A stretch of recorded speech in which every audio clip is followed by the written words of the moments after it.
Hola a todos. Vamos a realizar una nueva práctica del conjunto en el que estamos desarrollando los conceptos básicos de AutoCAD. La práctica, que podemos observar en este documento PDF, consiste en el dibujo de una pieza con una serie de contornos vistos. Están dibujados en rojo y con línea continua, algunos contornos ocultos, dibujados también en rojo, pero esta vez con línea de trazos, y la acotación de todos sus elementos. Bien, hemos identificado lo que serían tres tipos de objetos de dibujo. Pensar en grupos de objetos con características comunes es muy útil a la hora de utilizar AutoCAD. ¿Por qué? Porque AutoCAD tiene una herramienta, la gestión de capas, que coincide con este concepto. Las capas son grupos con características predefinidas que el usuario crea para dar de una forma ágil características de color, grosor, tipo de línea a sus objetos de dibujo. Sin más preámbulos, vamos a realizar la práctica.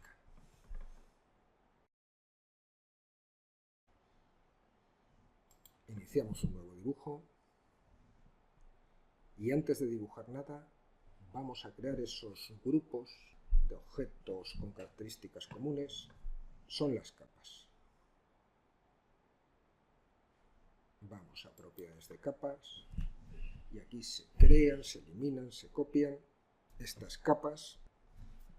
Una vez creadas podemos darles las características que anteriormente hayamos pensado como adecuadas para ellas, características que, si es necesario, podrán modificarse con posterioridad.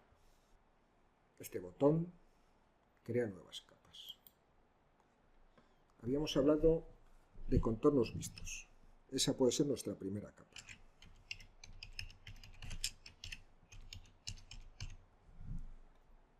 Modificamos su color. No el tipo de línea, es continua, la adecuada. Sí el grosor.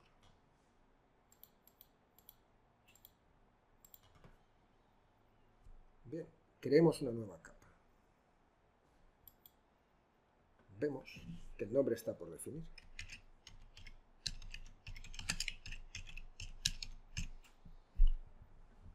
El resto de características son las mismas que la capa que teníamos seleccionada anteriormente. El color rojo es el adecuado, pero el tipo de línea no. Parece que no podemos elegir más tipos de línea. Esto es simplemente porque no están precargadas esos tipos de líneas.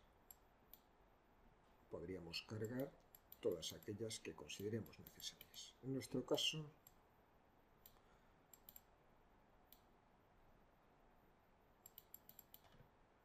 esta línea, trazos 2, será la adecuada.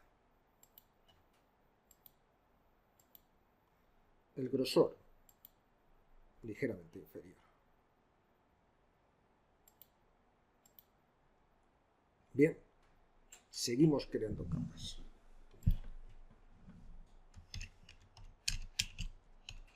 Esta nueva puede ser la adecuada para los elementos de acotación. Su color, blanco. Hay que tomarse con un poco de precaución esta denominación, puesto que en pantalla efectivamente el color de los objetos será blanco, pero si imprimimos más tarde, sin entrar en configuraciones específicas, el color impreso será el negro. También cambiamos el grosor. Y estamos a punto de empezar a dibujar. Tan solo nos queda por crear una nueva capa.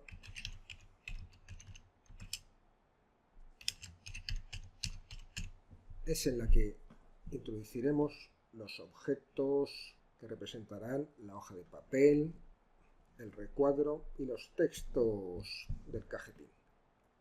Las características de color son las adecuadas, de tipo de línea no, y de grosor tampoco. Bien, queremos empezar a dibujar, pero antes de ello tengo que pensar qué objetos voy a dibujar en primer lugar. Como se trata de los recuadros y los textos, conviene que pulse este botón. Esa capa queda definida como la actual y todos los objetos que cree a partir de ahora se crearán con las características de esta capa en lo que se refiere a color, tipo de línea y grosor. También serán objetos identificados como pertenecientes a esta capa.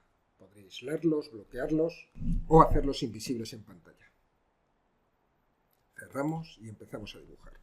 Como en otras ocasiones, para tener una referencia física, dibujaremos el recuadro que representa una hoja de papel en A4 cuya esquina inferior izquierda coincidiría con el origen de coordenadas. Para ello acudimos al comando línea.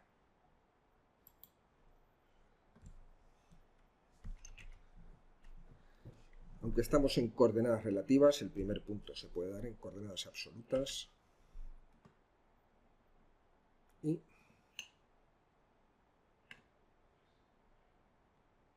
gracias a que tenemos activada la opción polar podemos dibujar simplemente introduciendo dimensiones.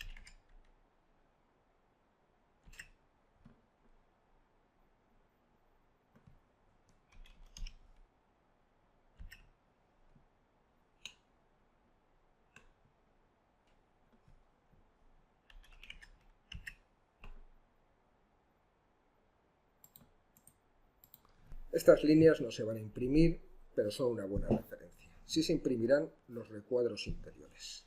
El recuadro de la lámina, como en otras ocasiones, tiene unos márgenes de 10 milímetros, excepto para el lado izquierdo, en cuyo caso el margen es de 20 milímetros. Por eso, si de nuevo acudimos al comando línea, podemos partir de la esquina inferior izquierda en coordenadas absolutas.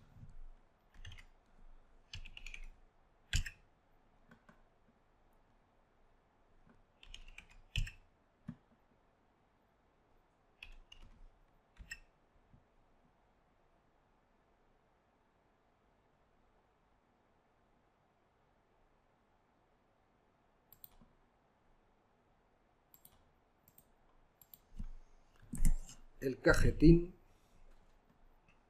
tiene una altura de 15 milímetros.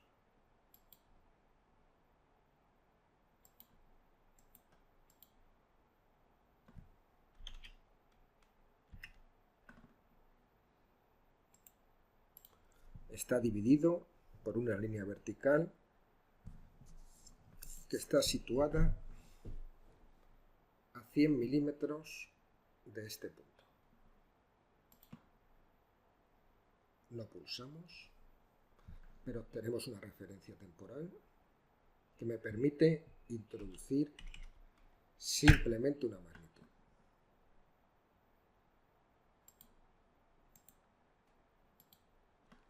Bien, a partir de ahora iremos un poco más despacio, pues los conceptos que vamos a ir viendo son nuevos.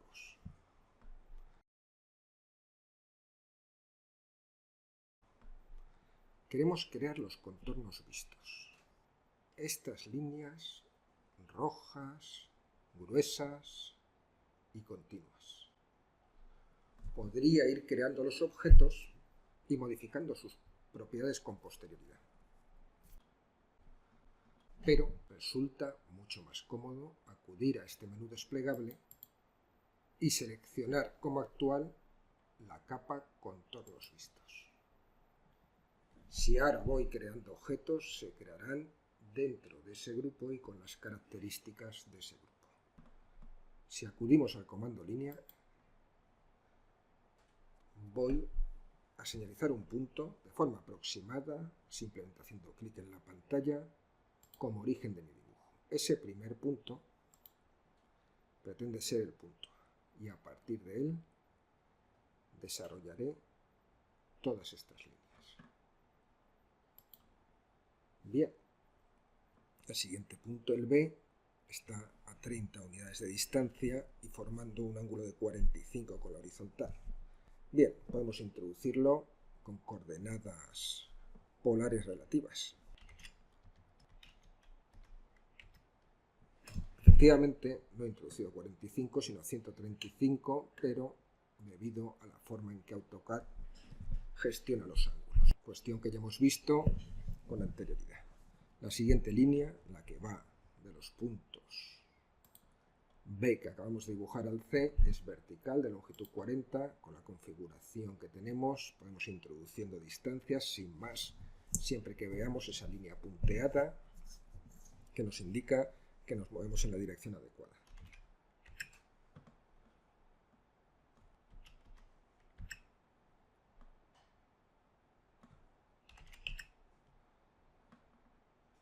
Todas las magnitudes que vamos introduciendo están acotadas en el documento PDF que nos sirve de guía. Son magnitudes paralelas a los ejes coordenados, no tienen ninguna dificultad. Llegados al punto que en el documento PDF se denomina H, debemos dibujar un segmento de 35 unidades de longitud y que forma 30 grados con la horizontal. Estos 30 grados, medidos a partir del punto H de la horizontal que pasa por el punto H, giran el sentido negativo de AutoCAD. Por lo tanto, lo tendremos en cuenta al introducir las coordenadas polares relativas. 35 de longitud menos 30 es el ángulo. Una nueva línea vertical y en este momento deberíamos de dibujar un arco de circunferencia. Este arco tiene 90 grados de amplitud, 20 unidades de radio, por lo tanto su centro estará a 20 unidades de este punto. Podemos recurrir a la opción arco. Por ejemplo, inicio centro ángulo. Este podría ser el punto inicial. El centro, debido a las condiciones de tangencia, está a 20 unidades a la derecha del punto seleccionado. Para ello nos posamos en el punto denominado J en el documento PDF y sin clicar en él esperamos que aparezca una cruz, nos desplazamos a la izquierda, tenemos una referencia temporal y puedo introducir 20 por teclado. ¿Qué ocurre? Si movemos el ratón sin llegar a clicar, el arco no toma la forma deseada. ¿Por qué? De nuevo, hay que entender que esto se debe al sentido positivo de los ángulos en AutoCAD. Es siempre antihorario. Bien, no ha de ser un problema si lo entendemos e introducimos menos 90 como valor para el ángulo. Nos queda por dibujar este arco de circunferencia. Tiene un radio de 30, es tangente al anterior, su centro estará 30 unidades hacia arriba y en la vertical de K y una amplitud de 60. Tendríamos el punto inicial, el centro lo podríamos dar y la amplitud también podemos dársela siempre teniendo en cuenta que si damos este punto como inicial, el ángulo ha de ser negativo.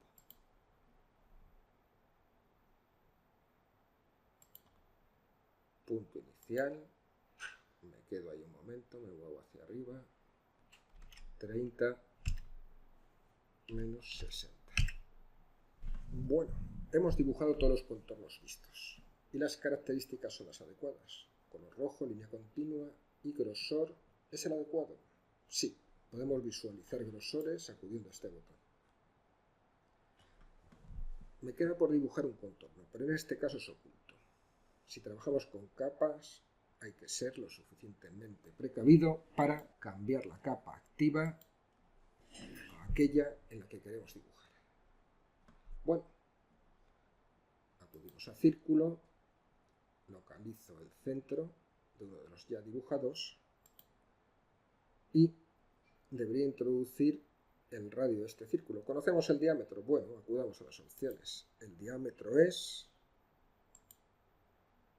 25. Introduzco ese valor por teclado.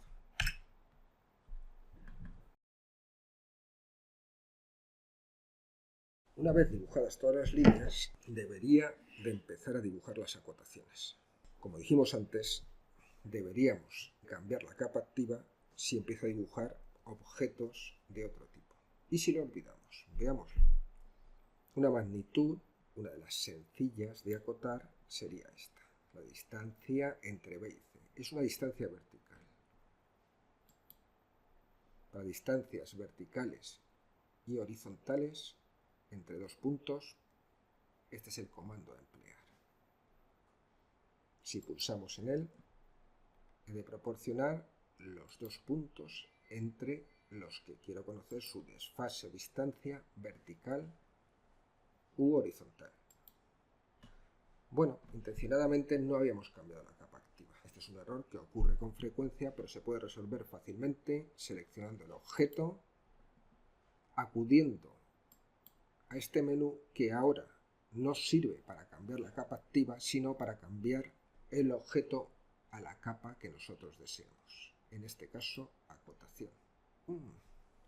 Bien, al cambiar este objeto a la capa acotación, observo que en la definición de capas cometí un error. Las cotas o la capa acotación estaba definida con un tipo de línea trazos. No es lo que nos interesa.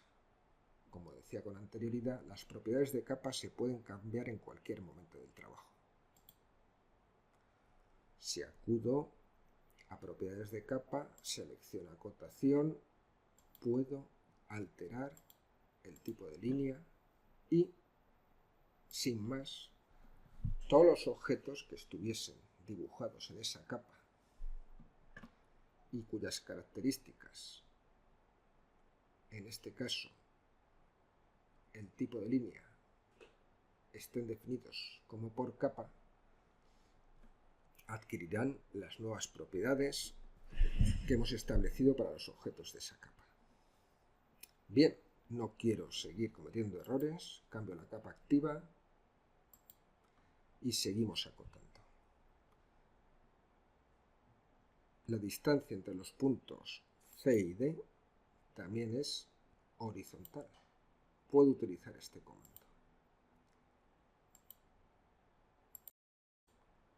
C y D. Pero observo que hay muchas distancias entre D y G, entre G y H, entre H y I, que también quiero acotar proporcionando el valor de distancia horizontal entre puntos. Podría continuar ejecutando el comando múltiples veces o puedo acudir a la pestaña Anotar y a la opción Continuar. De esta forma continúa indefinidamente hasta que nosotros lo decidamos, acotando en horizontal. Aquí ya es suficiente, pulsando escape o dando a la barra espaciadora podemos finalizar. Bien, como vemos, aunque estos dos puntos no se encuentren en la misma horizontal, la cota lineal nos proporciona distancias horizontales entre ellos. También nos podría proporcionar distancia vertical. En este caso, simplemente hacia donde desplacemos el ratón antes de clicar será lo que determinará qué distancia quiero acotar. Bien, una vez he dibujado esta distancia, podría moverla de sitio acudiendo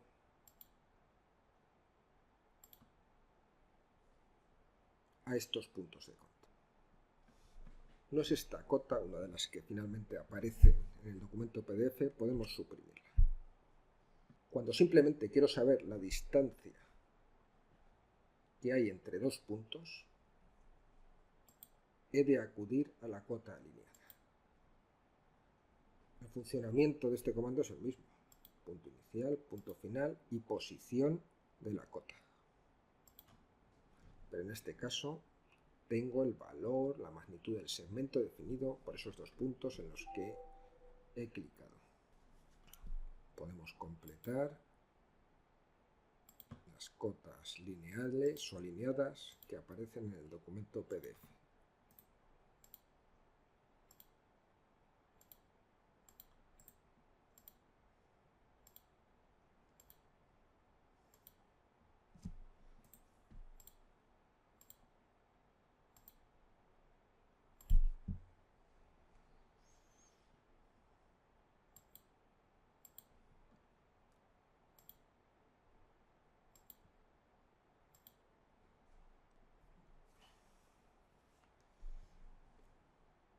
Normalmente, las cotas más comunes se encuentran dentro de este menú desplegable.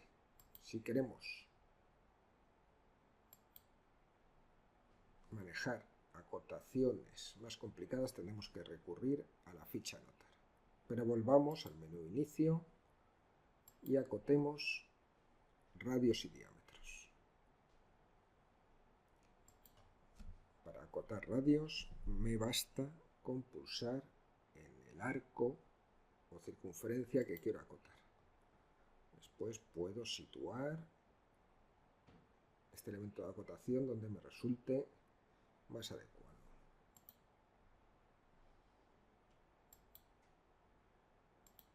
Acotar diámetro funciona exactamente igual y el programa ya se encarga de introducir los símbolos o prefijos adecuados a estas acotaciones. También es interesante la cota angular. Proporciona valores angulares, tanto de ángulos, en el sentido clásico de la palabra, es decir, valor de un ángulo definido por dos semirrectas con un punto común o con el vértice común, o valor angular de arcos de circunferencia. La opción por defecto es la de arco. Basta con designar el arco y tan solo nos pide la posición del valor de la cota. Si queremos dar un valor angular, por ejemplo este de aquí,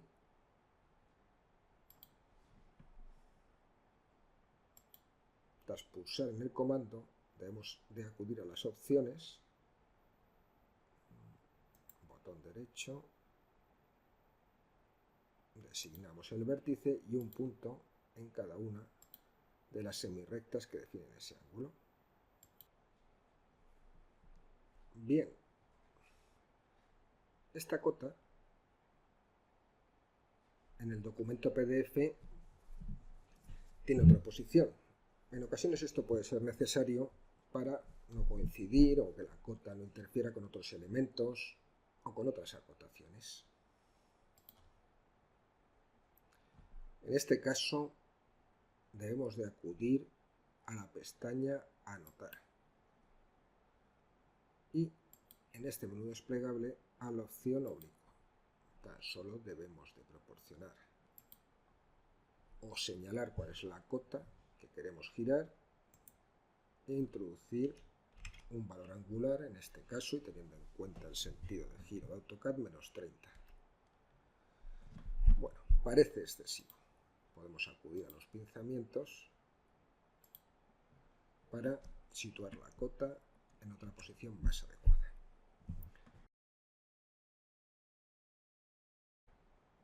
Volviendo al menú Inicio, vamos a dibujar un punto. Dibujo varios puntos. Vamos a dar este punto por coordenadas, serán las coordenadas 70, 160. No se ve apenas, pero está dibujado. No queremos dibujar más puntos. La tecla escape interrumpe el comando. No es la representación del punto que consideramos adecuada. Para ello acudimos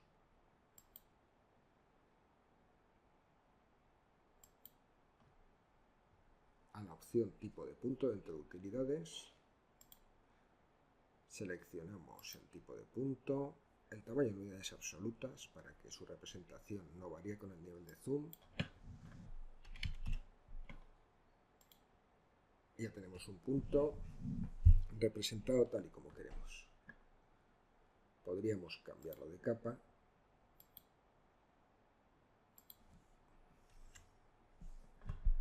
y acotar sus coordenadas.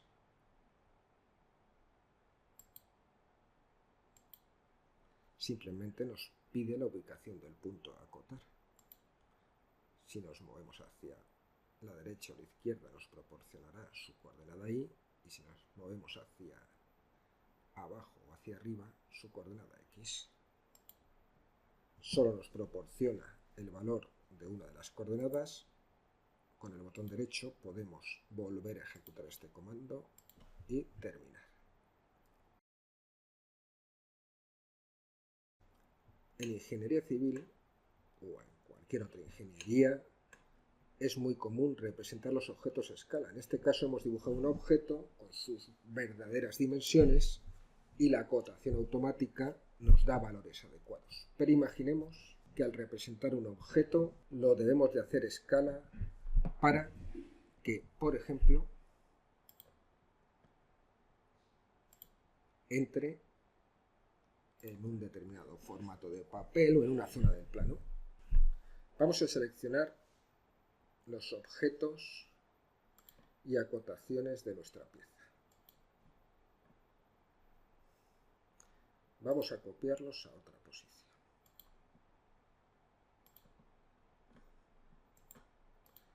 Y vamos a aplicar el comando escala.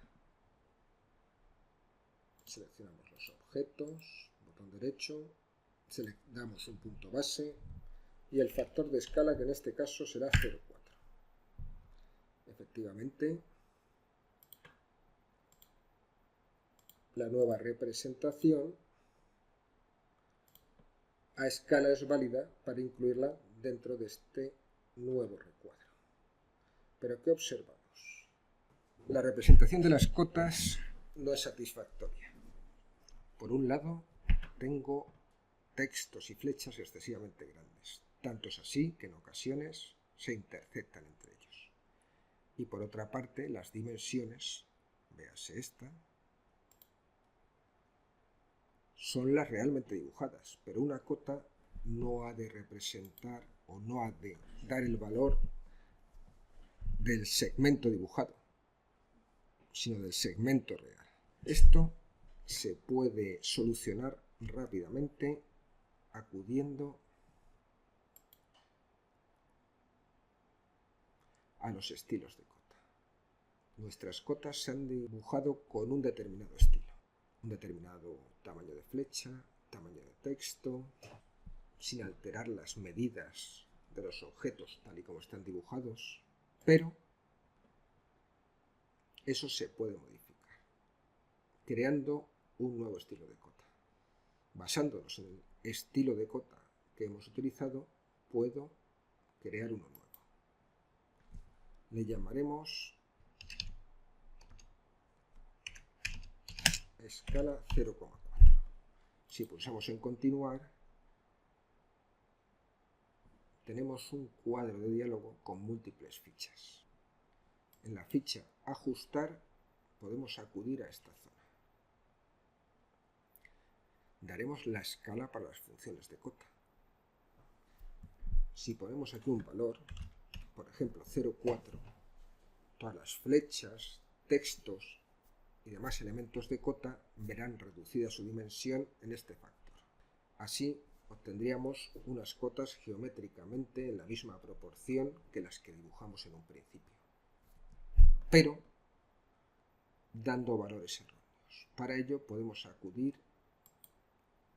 a la ficha unidades principales. Acudiendo a esta ficha podemos alterar con un determinado factor de escala el valor de la distancia que está acotada. En este caso, como hemos reducido las dimensiones multiplicando por 0,4, las medidas tomadas deberemos ampliarlas multiplicando por el inverso de 0,4, 2,5. Aceptamos y cerramos. Nada se ha alterado, efectivamente. ¿Por qué? Porque estos objetos son acotaciones cuyo estilo de cota sigue siendo el original. Sin embargo, sí podríamos cambiar ese estilo de cota al nuevo creado. Si lo hacemos, hemos solucionado el problema. Este trabajo, que puede ser un tanto engorroso al tener que ir cambiando uno a uno las características, en este caso el estilo de cota de estos objetos, podemos resolverlo con más facilidad.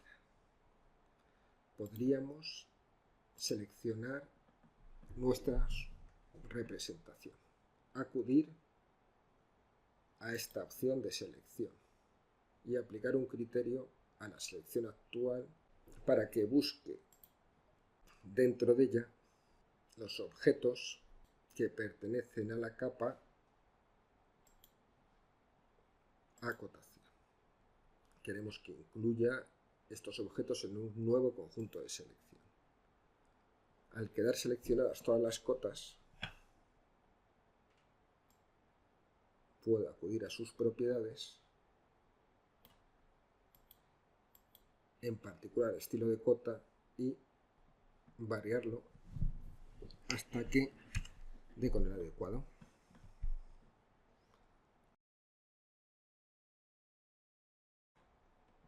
Un tipo de acotación no regida por los estilos de cota es el de directriz. La directriz sirve para dibujar una flecha y asignar un texto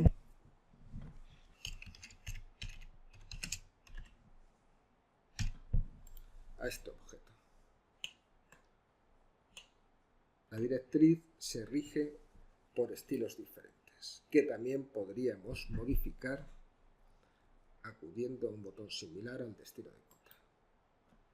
En este caso, simplemente voy a modificar el estilo de directriz que tenemos para que sus tamaños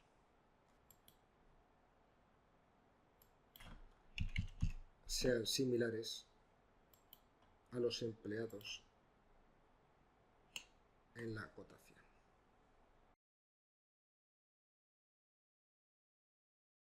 Vamos a guardar la práctica